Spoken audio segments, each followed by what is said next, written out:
Bismillahirrahmanirrahim. Assalamualaikum warahmatullahi wabarakatuh. Syukur Alhamdulillah kita bisa berjumpa kembali di channel Muhasabah Fiddin. Semoga dengan perjumpaan kita ini dicatat sebagai amal ibadah dan diberkahi oleh Allah Subhanahu wa Ta'ala. Salawat dan salam selalu dan tetap tercurahkan kepada junjungan alam Nabi kita, Nabi mulia, Nabi besar Muhammad sallallahu alaihi wasallam. Allahumma salli ala Sayyidina Muhammad wa ala ali Sayyidina Muhammad. Harapan dan doa saya kepada sahabat semua, saudara semua dimanapun berada yang sedang menonton video ini, semoga Allah Subhanahu wa Ta'ala senantiasa memberikan kesehatan, keafiatan, dipanjangkan umur, dimurahkan rezeki, dimudahkan segala urusan, dan tetap dalam lindungan Allah Subhanahu wa Ta'ala. Amin, Allahumma amin. Ibadah sholat merupakan tiang agama dan termasuk amalan yang pertama kali dihisab pada hari kiamat. Disebutkan dalam hadis Rasulullah sallallahu alaihi wasallam dari Abu Hurairah radhiyallahu anhu berkata bahwa Rasulullah sallallahu alaihi wasallam bersabda, sesungguhnya amal yang pertama kali dihisab pada seorang hamba pada hari kiamat adalah sholatnya. Maka jika solatnya baik, sungguh ia telah beruntung dan berhasil. Dan jika solatnya rusak, sungguh ia telah gagal dan rugi. Jika berkurang sedikit dari solat wajibnya, maka Allah Ta'ala berfirman, lihatlah apakah hambaku memiliki solat sunnah. Maka disempurnakanlah apa yang kurang dari solat wajibnya. Kemudian begitu pula dengan seluruh amalnya. Dalam ajaran Islam, ibadah sholat merupakan tiang agama sekaligus dapat menjadi benteng untuk menjaga diri dari perbuatan yang keji dan mungkar. Ibadah sholat merupakan urusan antara seorang hamba dengan penciptanya, yaitu Allah Subhanahu wa Ta'ala. Diterima atau tidaknya sholat seseorang hanya Allah yang maha mengetahui. Kita hanya bisa mengetahui ciri atau tanda sholat seseorang yang diterima oleh Allah Subhanahu wa Ta'ala. Lantas, seperti apakah ciri dan tanda solat yang diterima oleh Allah itu? Dalam hadis qudsi Allah Subhanahu wa Ta'ala berfirman, sesungguhnya aku hanya akan menerima solat dari orang yang merendahkan diri dengan solatnya karena kebesaranku, yang tidak menyombongkan diri kepada makhlukku, yang tidak mengulangi maksiat kepadaku, yang mengisi sebagian siang dengan berzikir kepadaku, yang menyayangi orang miskin, orang dalam perjalanan, wanita yang ditinggal suaminya, dan yang mengasihi orang yang ditimpa musibah. Cahayanya bagaikan cahaya matahari, aku lindungi dia dengan kekuasaanku. Aku perintahkan malaikat menjaganya, aku jadikan cahaya dalam kegelapannya, aku berikan ilmu dalam ketidaktahuannya. Perumpamaannya dibandingkan dan makhlukku yang lain adalah seperti perumpamaan Firdaus di surga. Sahabat beriman yang dimuliakan Allah, dari hadis ini dapat kita mengambil kesimpulan bahwa ada 5 ciri dan tanda solat yang diterima oleh Allah Subhanahu wa Ta'ala. Yang pertama adalah orang yang tidak menyombongkan diri kepada makhluk Allah yang lain. Tawaduknya seorang hamba dalam solat akan melahirkan rendah hati dalam pergaulannya dengan sesama manusia. Kekuasaan tidak menyebabkan ia sombong, karena ia tahu bahwa kekuasaan adalah amanat dari Allah. Kekayaan tidak menyebabkannya memperbudak orang lain, karena ia tahu bahwa harta hanyalah titipan Allah. Pengetahuan tidak membuatnya tinggi diri, sebab ia tahu bahwa pengetahuannya tidak seberapa dibandingkan dengan luasnya ilmu Allah. Orang yang solatnya diterima tidak akan merasa dirinya lebih tinggi daripada orang yang lain. Rasulullah sallallahu alaihi wasallam bersabda, tidak akan masuk surga orang yang dalam hatinya ada perasaan sombong walaupun hanya sebesar debu. Yang kedua adalah orang yang selalu mengisi sebagian siangnya untuk berzikir kepada Allah. Sahabat beriman yang dimuliakan Allah, ada seorang sahabat bertanya kepada Rasulullah sallallahu alaihi wasallam, Ya Rasulullah, syariat Islam sudah banyak pada diriku. Ajarkanlah kepadaku sesuatu yang bisa aku pegang teguh untuk selanjutnya. Maka Nabi Shallallahu Alaihi Wasallam menjawab, usahakanlah lidahmu selalu basah menyebut nama Allah. Jangan biarkan lidahmu kering tanpa menyebut nama Allah. Berzikir bukan saja disyariatkan setelah sembahyang, melainkan juga pada setiap saat, ketika berdiri, duduk dan berbaring. Pada satu majelis saja sahabat menemukan Rasulullah Shallallahu Alaihi Wasallam membaca istighfar 100 kali. Ketahuilah, hanya dengan zikir kepada Allah hati menjadi tenteram. Yang ketiga adalah orang yang merendahkan diri dengan solatnya karena kebesaran Allah Subhanahu wa Ta'ala. Solat yang diterima adalah solat yang dilakukan dengan penuh tawadhu karena kebesaran dan keagungan Allah Subhanahu wa Ta'ala. Ini tampak pada kehusuan seluruh jiwa raga orang yang solat. Ia merasa bahwa ia berdiri di hadapan Allah yang menguasai alam semesta. Didatarkannya dahi di atas tanah dengan hati bergetar karena ia tahu bahwa ia bersimpuh di muka Rabbul Alamin, Tuhan semesta alam, yang menghidupkan dan mematikan. Suatu hari Rasulullah Shallallahu Alaihi Wasallam melihat ada orang yang permainkan janggutnya ketika solat. Andaikan orang ini khusyuk hatinya, akan khusyuk juga seluruh tubuhnya. Oleh karena itu, sebelum solat, yang harus diluruskan terlebih dahulu adalah hati. Hati seperti pohon, kata Imam Al-Ghazali. Bila dahannya rindang, burung-burung pun senang hinggap di atasnya. Bila hati bercabang, pikiran-pikiran dan nafsu pun senang bermain-main di dalamnya. Hadis qudsi yang kita baca di awal tadi menyatakan bahwa tawadhu merasakan kebesaran Allah Subhanahu wa Ta'ala adalah syarat pertama untuk mencapai kekhusyuan. Rasakan bahwa ketika kita sholat, kita tidak lagi berada di dunia ini. Rasakan bahwa ketika kita sholat, Allah Subhanahu wa Ta'ala mengawasi segala gerak-gerik kita, mendengarkan permohonan kita, menyaksikan ruku dan sujud yang kita lakukan. Masukkan ke dalam hati dasarnya pertemuan dengan penguasa alam semesta. Putuskan semua cabang hati yang berhubungan dengan dunia ini. Diriwayatkan bahwa Ali bin Husain, bila beliau wudhu, wajahnya pucat, seakan-akan menghadapi sesuatu yang menakutkan. Ketika ditanya apa gerangan yang menimpanya ketika berwudhu, ia menjawab, tahukah kamu di hadapan siapa aku akan berdiri? Ali bin Husain ingin mengingatkan kita bahwa pada waktu sholat, kita sedang berhadapan dengan Allah yang Maha Besar. Seorang di antara tabi'in, Khalid bin Ayyub, membiarkan malaria menghinggap di tubuhnya ketika ia sholat. Ketika ditanya bagaimana ia bisa tahan menghadapi gangguan lalap, Khalid menjawab, saya dengar penjahat-penjahat tahan dicambuki cemeti raja dan bangga atas ketahanan mereka. Mengapa aku tahan terhadap lalat padahal aku berdiri di hadapan Allah Rabbul Alamin, Tuhan semesta alam. Inilah orang-orang yang sholatnya diterima oleh Allah. Karena merasa rendah diri di hadapan Allah tawadhu, hilang jugalah kesombongannya terhadap sesama manusia. Semua makhluk tidak berarti di hadapan Allah Rabbul Izzati. Yang keempat adalah tidak mengulangi maksiat kepada Allah. Dalam hidup, sekali waktu kita pernah jatuh ke dalam maksiat kecil ataupun besar. Mungkin pernah kita palsukan angka dalam kwitansi. Mungkin pernah kita berdusta kepada orang lain. Mungkin kita pernah menyakiti hati tetangga. Mungkin kita juga pernah memanfaatkan jabatan untuk memperkaya diri. Bahkan mungkin juga pernah kita menyebabkan orang lain menderita dalam hidupnya.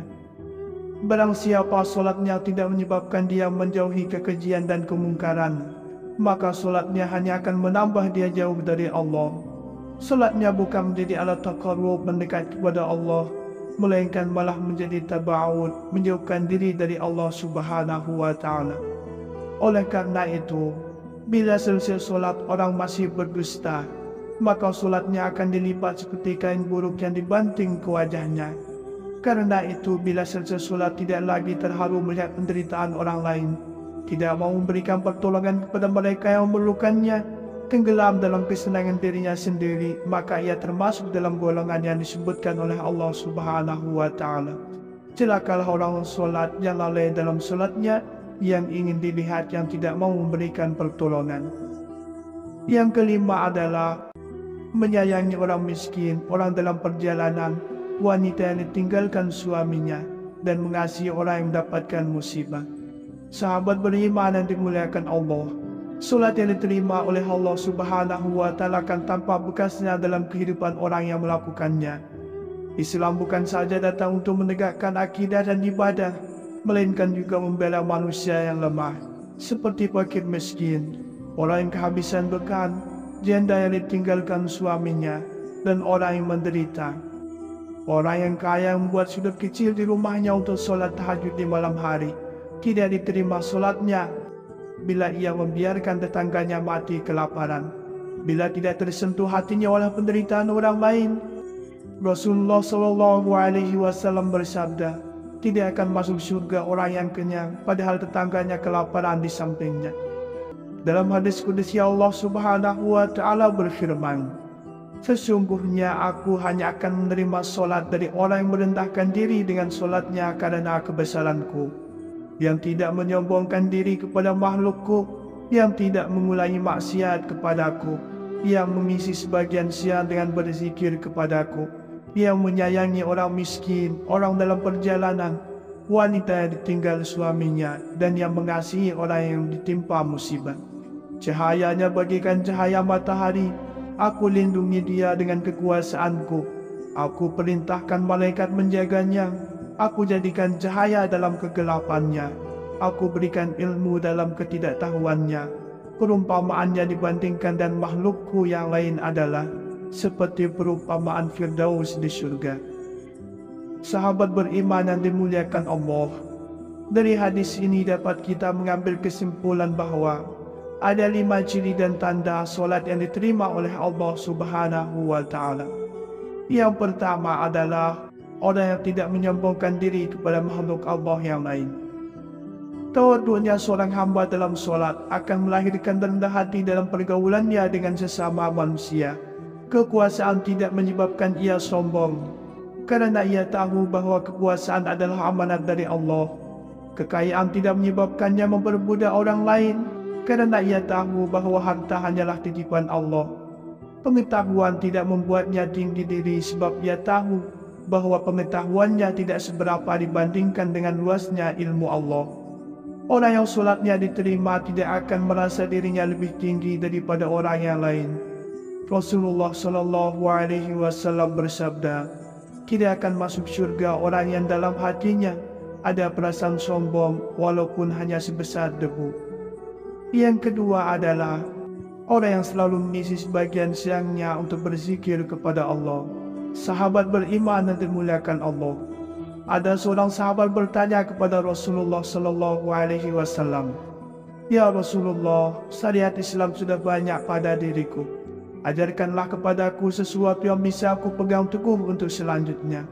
Maka Nabi SAW menjawab, usahakanlah lidahmu selalu basah menyebut nama Allah.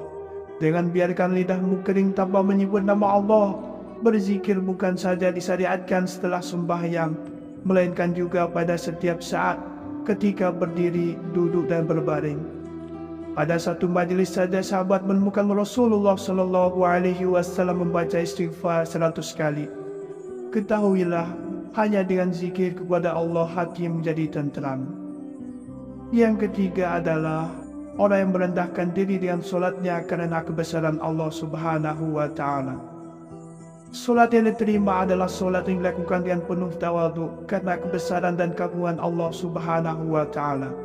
Ini tampak pada kehusuan seluruh jiwa raga orang yang solat. Ia merasa bahwa ia berdiri di hadapan Allah yang menguasai alam semesta. Didatakannya dahi di atas tanah dengan hati bergetar karena ia tahu bahwa ia bersimpuh di muka Rabbul Alamin, Tuhan semesta alam, yang menghidupkan dan mematikan. Suatu hari Rasulullah SAW melihat ada orang yang permainkan janggutnya ketika solat. Andaikan orang ini khusyuk hatinya, akan khusyuk juga seluruh tubuhnya. Oleh karena itu, sebelum solat, yang harus diluruskan terlebih dahulu adalah hati. Hati seperti pohon, kata Imam Al-Ghazali, bila dahannya rindang, burung-burung pun senang hinggap di atasnya. Bila hati bercabang, pikiran-pikiran dan nafsu pun senang bermain-main di dalamnya. Hadis qudsi yang kita baca di awal tadi menyatakan bahwa tawadhu, merasakan kebesaran Allah Subhanahu wa Ta'ala, adalah syarat pertama untuk mencapai kekhusyuan. Rasakan bahwa ketika kita sholat, kita tidak lagi berada di dunia ini. Rasakan bahwa ketika kita sholat, Allah Subhanahu wa Ta'ala mengawasi segala gerak-gerik kita, mendengarkan permohonan kita, menyaksikan ruku dan sujud yang kita lakukan. Masukkan ke dalam hati dasarnya pertemuan dengan penguasa alam semesta.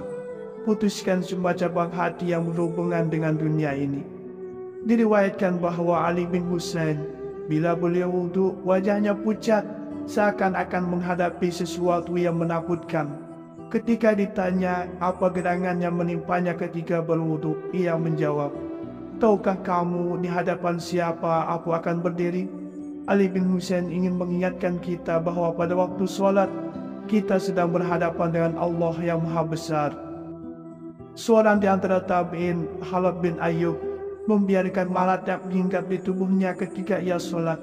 Ketika ditanya bagaimana ia bisa tahan menghadapi gangguan lalap, Khalid menjawab, "Saya dengar penjahat-penjahat tahan dicambuki cemeti raja dan bangga atas ketahanan mereka. Mengapa aku tahan terhadap lalat padahal aku berdiri di hadapan Allah Rabbul Alamin, Tuhan semesta alam." Inilah orang-orang yang sholatnya diterima oleh Allah. Karena merasa rendah diri di hadapan Allah tawadhu, hilang jugalah kesombongannya terhadap sesama manusia. Semua makhluk tidak berarti di hadapan Allah Rabbul Izzati. Yang keempat adalah tidak mengulangi maksiat kepada Allah. Dalam hidup, sekali waktu kita pernah jatuh ke dalam maksiat kecil ataupun besar. Mungkin pernah kita palsukan angka dalam kwitansi, mungkin pernah kita berdusta kepada orang lain, mungkin kita pernah menyakiti hati tetangga, mungkin kita juga pernah memanfaatkan jabatan untuk memperkaya diri, bahkan mungkin juga pernah kita menyebabkan orang lain menderita dalam hidupnya. Barang siapa solatnya tidak menyebabkan dia menjauhi kekejian dan kemungkaran, maka solatnya hanya akan menambah dia jauh dari Allah. Solatnya bukan menjadi alat taqarrub mendekat kepada Allah, melainkan malah menjadi taba'ud, menjauhkan diri dari Allah Subhanahu wa Ta'ala. Oleh karena itu, bila selesai solat orang masih berdusta, maka solatnya akan dilipat seperti kain buruk yang dibanting ke wajahnya. Karena itu, bila selesai solat tidak lagi terharu melihat penderitaan orang lain, tidak mau memberikan pertolongan kepada mereka yang memerlukannya, tenggelam dalam kesenangan dirinya sendiri, maka ia termasuk dalam golongan yang disebutkan oleh Allah Subhanahu wa Ta'ala. Celakalah orang solat yang lalai dalam solatnya, yang ingin dilihat yang tidak mau memberikan pertolongan. Yang kelima adalah menyayangi orang miskin, orang dalam perjalanan, wanita yang ditinggalkan suaminya, dan mengasihi orang yang mendapatkan musibah. Sahabat beriman yang dimuliakan Allah, solat yang diterima oleh Allah Subhanahu wa Ta'ala akan tampak bekasnya dalam kehidupan orang yang melakukannya. Islam bukan saja datang untuk menegakkan akidah dan ibadah, melainkan juga membela manusia yang lemah, seperti fakir miskin, orang yang kehabisan bekal, janda yang ditinggalkan suaminya, dan orang yang menderita. Orang yang kaya membuat sudut kecil di rumahnya untuk solat tahajud di malam hari, tidak diterima solatnya bila ia membiarkan tetangganya mati kelaparan, bila tidak tersentuh hatinya oleh penderitaan orang lain.